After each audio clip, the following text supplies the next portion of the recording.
evening, everyone, and welcome to our Monday live broadcast in our Thrive and Edu community. My name is Melanie McAllister, and I'm here with the fabulous Rachelle and Mel. We are so glad to be here with you all today and hope you had a restful weekend. If you want to be a part of our game at the end of our program, just shoot me a DM. Twitter is the best way to get a hold of me. Rachelle and I will be welcoming educator and author and woman of many talents, Barabara Gruener, today, and we are so excited to chat with her about all she's doing and sharing with the world. But first, Rachelle, I have something I must share. There is this one incredible woman in my life who has written several amazing books, like True Story, Lessons That One Kid Taught Us, and Unconventional Ways to Thrive in Education. This woman is a matchmaker for technology and classroom needs. This woman uses her platform to elevate many others who are doing wonderful things in education. And this woman is a lawyer, educator, speaker, author, and Disney princess. And it's her birthday on Wednesday, and I have to sing to her before we get started. So I'm actually going to bring up our guest, and we have something to say. Are you ready? All right. I'm ready.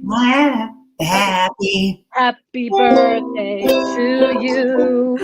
Happy birthday to you. Happy birthday to Rachelle. Happy birthday to you. Oh my, thank you. You are too much. Thank you, Barbara. Thank you, Mel, for that. Thank you, Barbara. That was so wonderful. Gosh. Small delay, but I think we pulled it off. That's okay. Well, the other day Melody sang, it was my mom's birthday on Friday. And so I don't sing. That's doing everybody a favor by not singing. And so I was lip syncing and it looked like it was right in sync with Mel, but it was totally not. I saw the part of the replay. I was like, oh, that just looks super awkward. I should have just not done it. And then somebody said, I can't believe you didn't sing to your mom. I said, trust me, it was doing her a favor. Oh, Marianne has a beautiful voice, and so do you, but you just don't give yourself enough credit. But how are you guys doing today? And Barbara, thank you for joining us. And with the ukulele, as soon as I knew, I was like, woo, we schemed. How are you both doing? Yeah, everything's good. Good. Awesome. Well, I kind of jumped it a little bit, but go ahead, Barbara. You are our special guest today. Would you tell us a little bit about your background? Yeah, thank you so much for having me. I am in my 38th year as an educator. I absolutely love school. I absolutely love children and my school family and working with families in my community. I started out as a Spanish teacher in 1984. And now, after 25 years of school counseling, I have actually returned to teaching Spanish part-time in the 8th grade every day. So we didn't have school today because I'm down in Friendswood, Texas, and we had a small tropical storm blowing this way. But tomorrow we'll be off. Wednesday we'll be back at it. So interestingly enough, I was supposed to teach the weather today, and we got some weather. So there you have it. Life is like that sometimes, right? Yeah. Oh yeah, Definitely, absolutely. Definitely.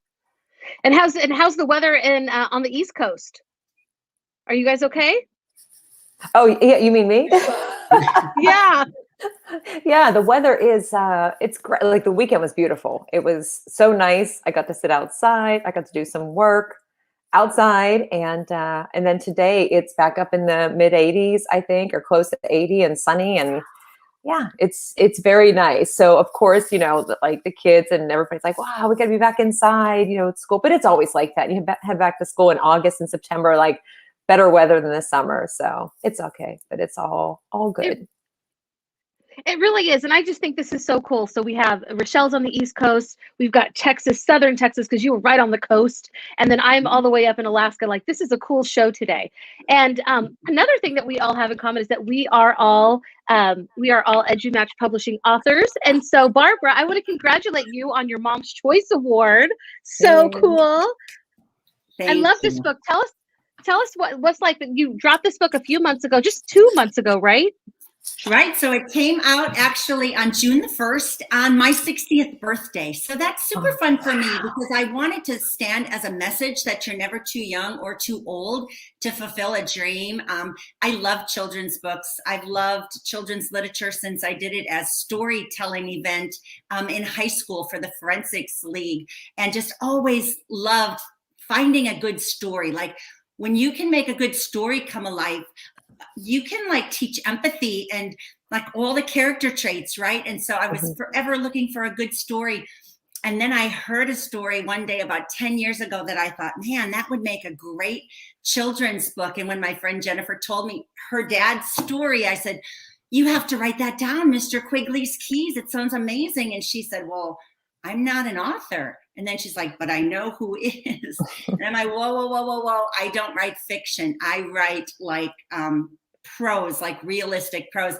So I cooked on it for like 10 years. And then I met a girl that I thought really could draw the pictures in October of 2019. And so the pandemic gave us just enough time to pause and to put it down on paper.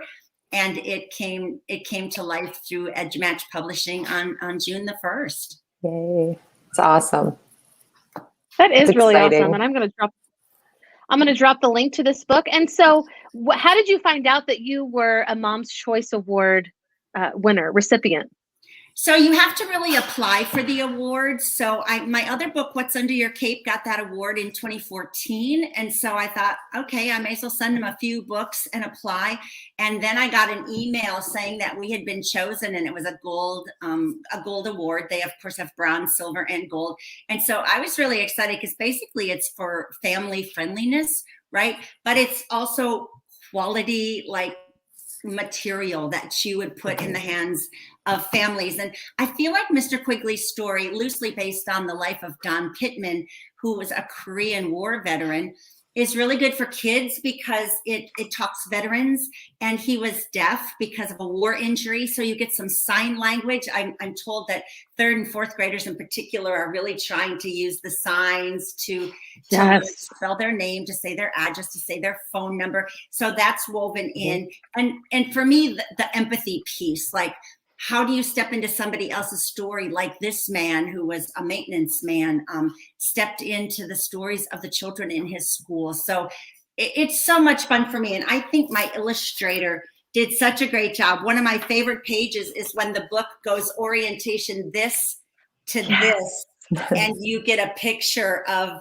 Mr. Quigley as a 19-year-old man going off to be a sailor in the Navy. So super fun for me. Hold it back up. Yeah, it's just, to me, so great. She did it all on an iPad for the Procreate app, in the Procreate app.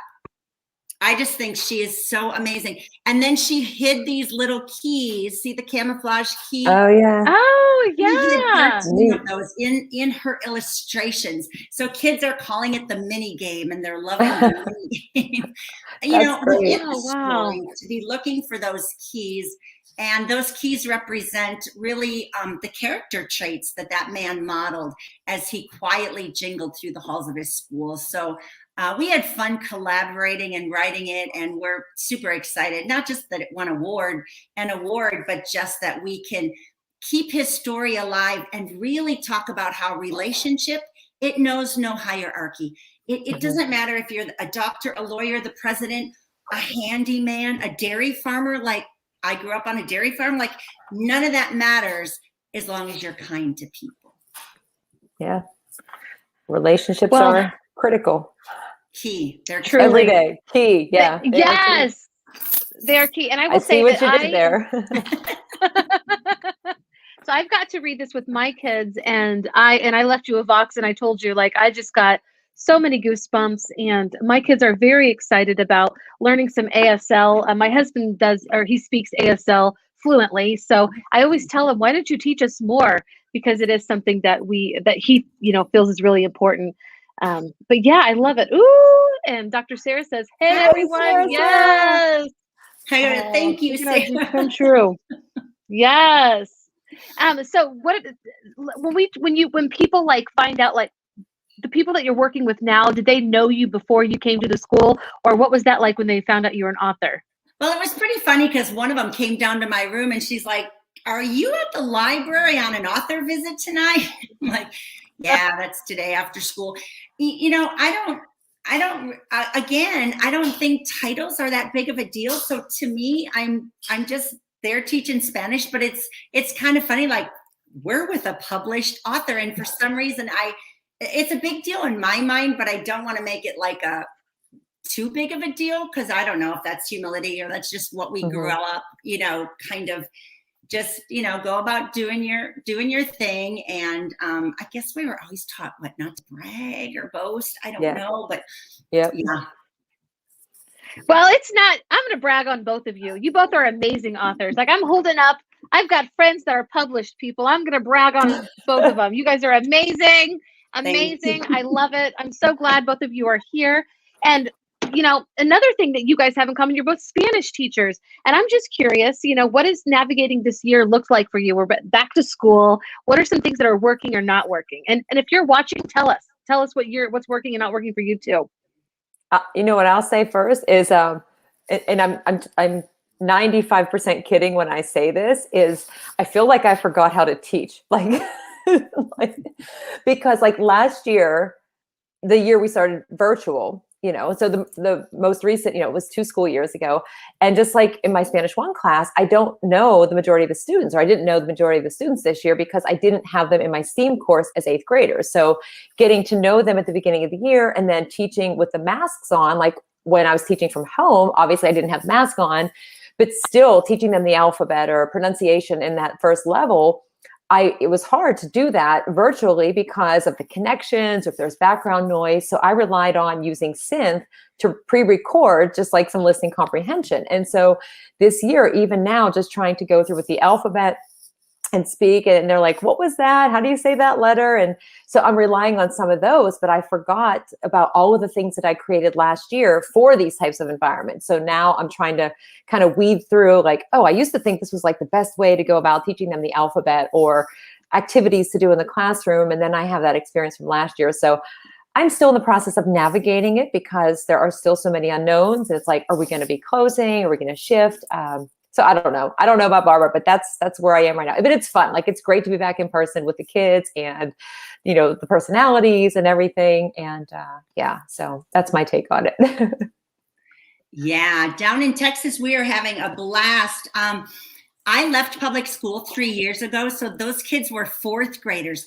Now they're 8th graders, and I'm back as their Spanish teacher. So I had the benefit, and 2 schools feed in, but I had the benefit of knowing half of the kids on my roster already. So my husband teases that, gosh, they're getting counseling and Spanish.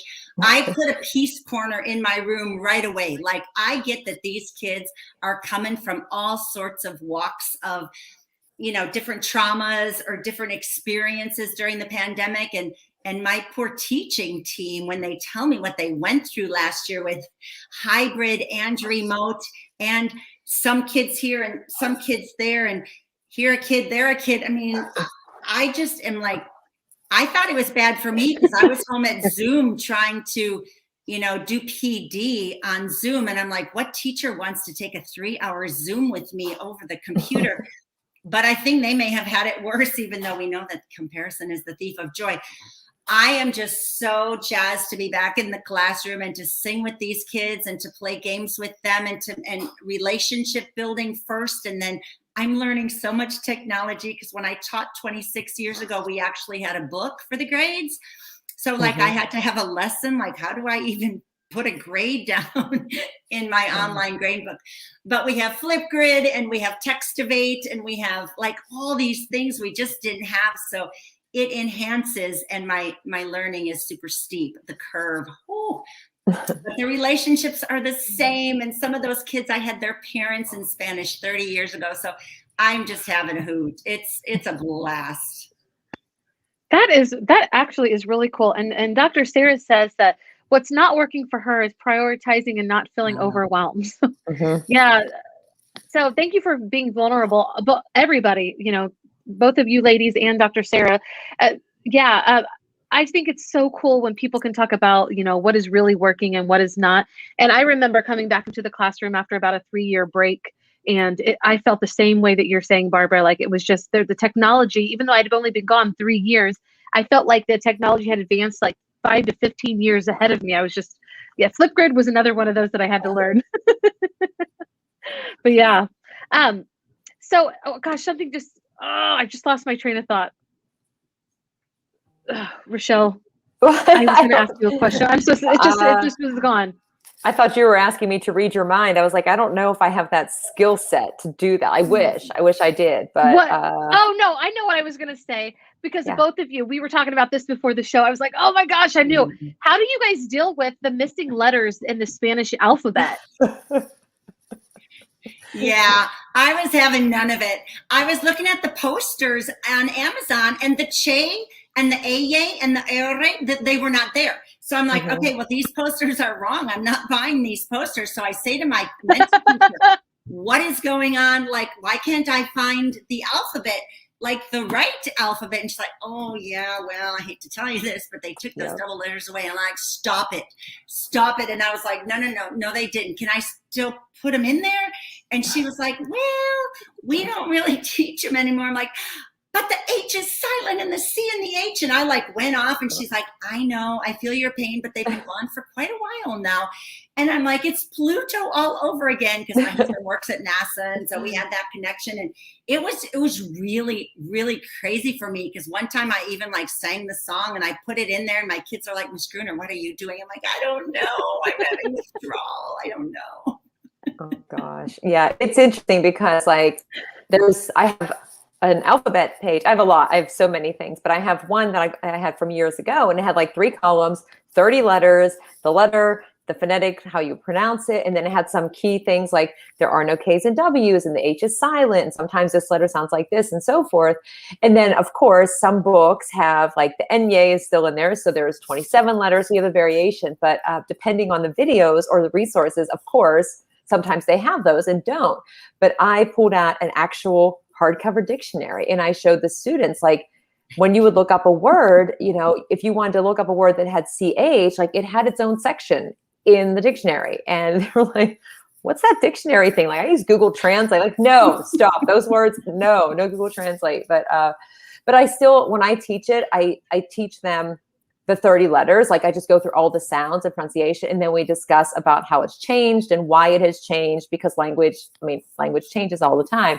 And so it makes for a lot of good conversations, and eases some stress with students trying to say like the double R and all of those too. But it's fun. Yeah. We showed a video clip called The Military ABCs, and it was still in there. It had a nice explanation in the beginning how technically they're not considered letters anymore, but they are still in the old dictionaries and all of that. So that brought me a little bit of comfort, but I totally needed therapy. I'm like, oh, I can't.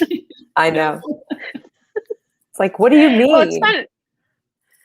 Yeah, two of the 4 that I'm homeschooling right now, they are actually learning Spanish. And so my husband and I have been going back and forth about like what's the best way to teach it and all sorts of things. So they're just really interesting. And it's funny because even though they have a program that they're going through, they love the Google Translate. Like, they're on Google Translate as much as possible, and they're trying to stump. So both he and I, but here's the thing, both he and I took multiple years of Spanish, but can we talk it conversationally? Not really. You know, and so he thinks that they have to learn it a certain way, like all conjugation, you know, versus like conversation.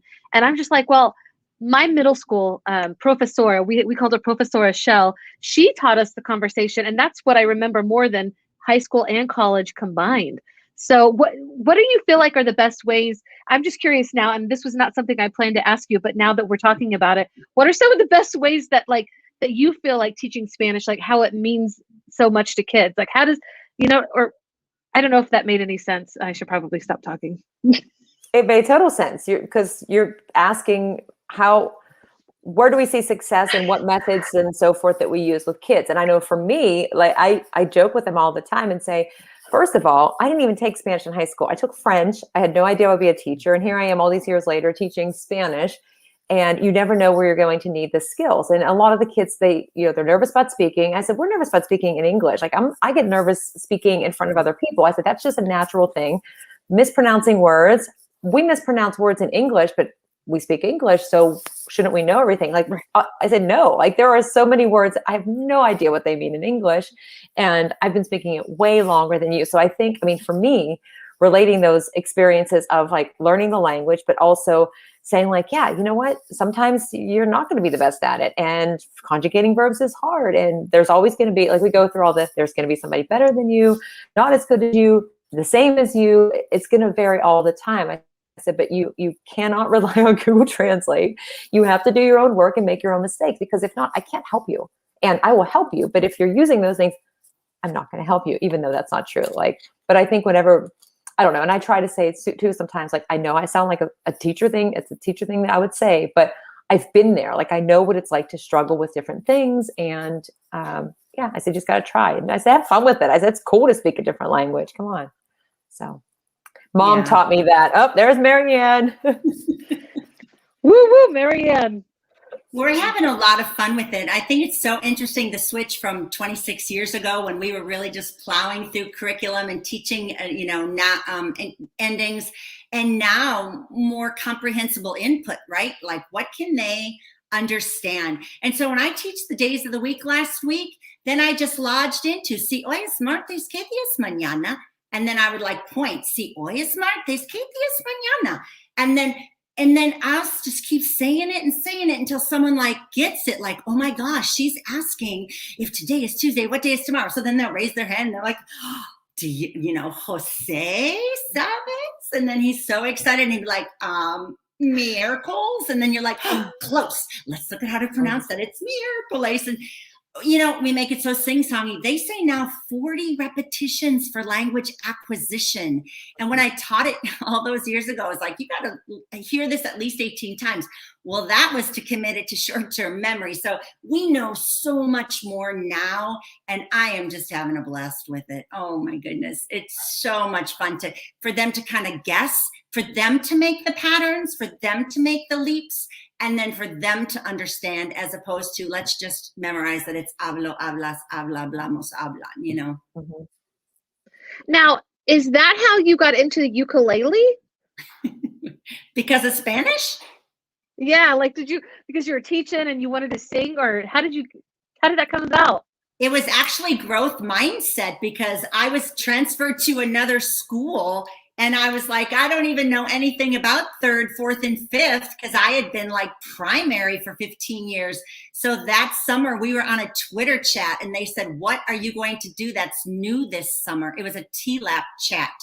What are you going to do that's new this summer? And I had been to a music store earlier that week. And so I said, I think I'm going to learn the ukulele. Dave Burgess jumps on and he's like, what a great goal. And I was like, oh, did I just set a goal on the TLAB chat? And so sure enough, I texted my husband and like, you got to go back and buy me that ukulele, because I think I just told the world on a Twitter chat that I was going to learn the ukulele. And so I did. That was 2016. And then Dave, this is what he did. He goes, hey, what kind of ukulele did you buy? So I looked it up and I sent him a link, and because I thought that's cool. He's going to learn with me. No, he was sending me 10 ukuleles for my very first ukulele lab. Oh, wow. For my brand new school. That's what he was doing. That's awesome. That is really cool. That is so cool. Because you don't think you can do it, and then you can. And then you have to, because somebody's sending you all these ukuleles. Well, if you say it out loud, you're going to have some accountability buddies, right? Mm-hmm. Yeah, I love that. Well, we're getting closer to the end. We don't have any. If you're watching, Marianne, I don't know if you figured it out, if your wonderful daughter helped you, but if you want to play rapid fire, we're getting close, and I have some great questions for today. Ladies, now, Barbara, do you know what rapid fire is all about? I have watched it so many times, but I'm a little nervous to do it, and I hope Marianne jumps on. Come on, Marianne. Or anybody, if you just send me a message and I will send you the link to join us. But yeah, so if you are new to rapid fire, I just ask silly questions and you just are really supposed to say the first thing that comes to your mind, or, but a lot of people are really slow and boring. So if you're slow and boring, don't worry, you're in good company. So that was so terrible. Okay, now I'm going to start asking questions because we're actually getting closer to the end of our show. But Rachelle, if you see somebody commenting, pull it up gotcha. Because I won't be seeing. All right, here we go. Okay, I'm going to jump my husband on. He's a NASA scientist. All right. Yes! Come on, here NASA we go. Scientist. What are we doing? Rapid fire. Okay. This is great. Okay, and this might go, I don't want to say this is, about the ukulele, but here we go. What's the most useless talent you have? Oh my gosh.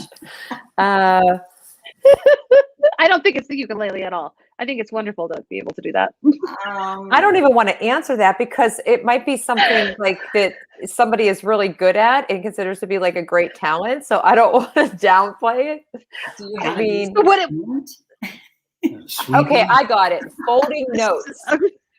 Folding notes, like old school style folding notes. How about that? Like origami? That's a good one. Yeah, I'm not about origami. I'm about like writing a note and folding it and passing it in class and not getting caught. Right.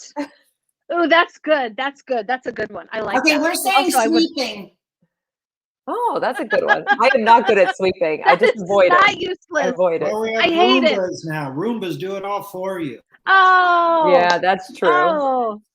I need one of those, and or a dog, whichever one, because I hate sweeping. So I don't think it's really need the Roomba.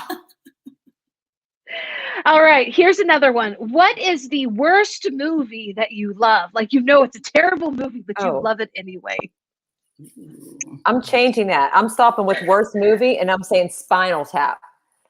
Starship Troopers. Starship Troopers. Oh, that was a good one. I like that one. It's horrible.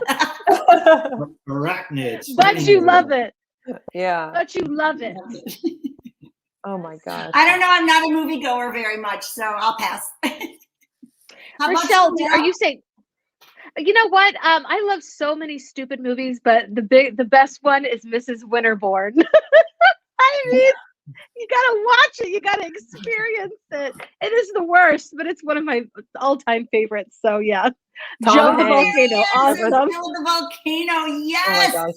Yes. Isn't that the blonde-haired guy? Who? That's Oh, it was Tom Hanks. Oh, it's right? Tom Hanks in the volcano. Yeah. You're right. Yeah. Yes. Okay, you're right. Yes. Yes. Oh my gosh. Okay. Ooh, this is a good thing. What childish thing do you still enjoy?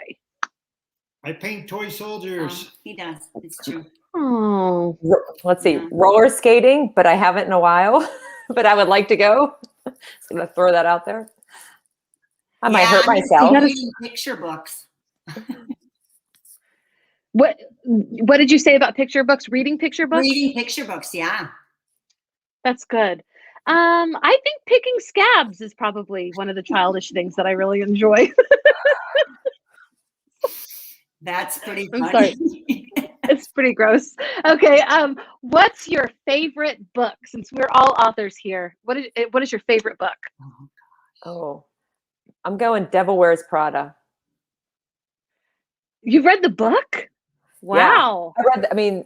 I only say that because that came up in a recent conversation about the movie, and it was a book, and there's a John Grisham one I like too, but like, you know how when you read the book and then you see the movie, you're like, oh, but I loved the book, and I thought it was so well written that whenever I saw the movie, the characters like Meryl Streep, spot on. So, and it's in my mind right now, but I will say also, Ryan Holiday's Stillness is the Key. It was given to me by Glenn Robbins, superintendent in New Jersey, like 2 years ago. Fantastic book for anybody that wants to, like, if you feel like you can't slow down and take a break, read that book, because it talks about all of these great leaders throughout history who had all of these things and they still stopped and took a break and just like enjoyed the stillness. So yeah, so I had two. Sorry.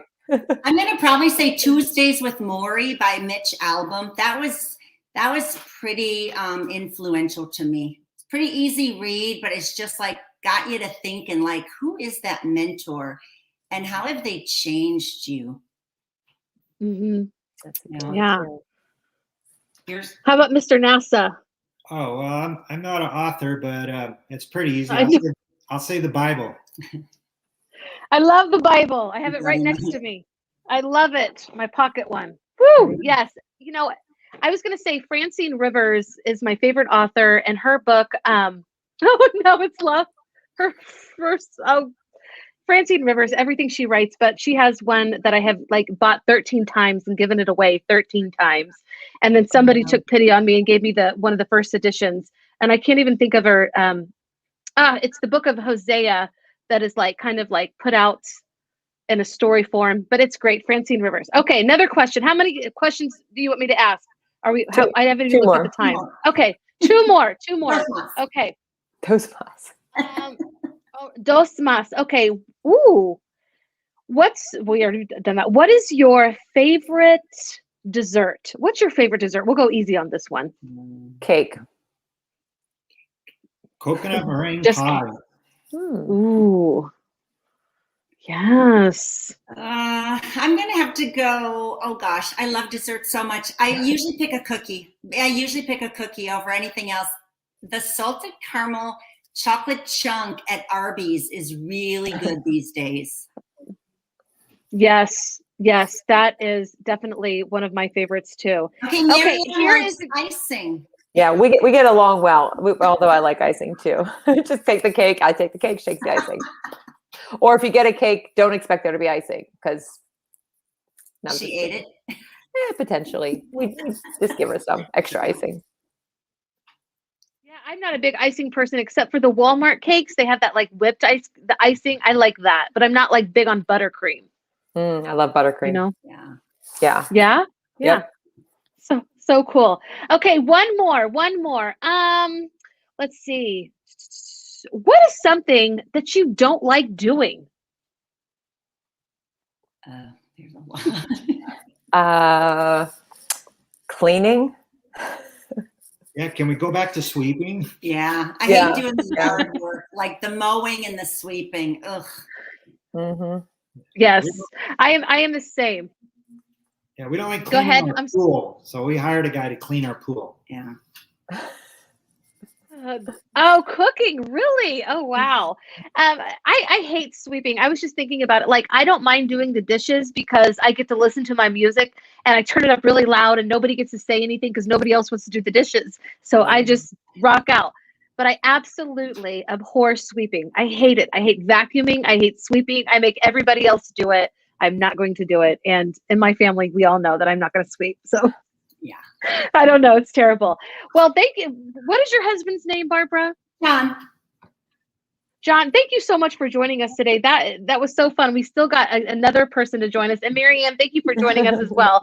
And Barbara, it is so great that you joined us. And I hope that everybody will go look up Mr. Quigley's Keys. It is a great back to school book, but really for any time. And I always ask all of our guests, but is there anything that you'd like to share before we say goodbye? I just want to thank you both for having me this time, but for inspiring. I've been following you all summer, and you make it so fun and engaging, and I think just down to earth and so real. I really appreciate when people keep it real. So thank y'all for your influence and your inspiration. Thank you. Thanks for being here, and thanks for joining us so often on our lives. It's always good to connect like for real right now and actually interact. So thank you. Yeah. And thank you, Rachelle, too. When I went back to Spanish, I reached out and you gave me some resources. I really appreciated that. Yeah. Well, if you need anything else, let me know. I got a lot. Yeah, definitely. That is awesome. Well, we will see you all on Friday. I think we have 5 o'clock Friday broadcast. Yes. Wonderful. And to the Grueners, thank you. We hope stay safe with this tropical storm and everybody else in its path. And we all hope you have a great week. Bye-bye, everybody. Bye. Bye.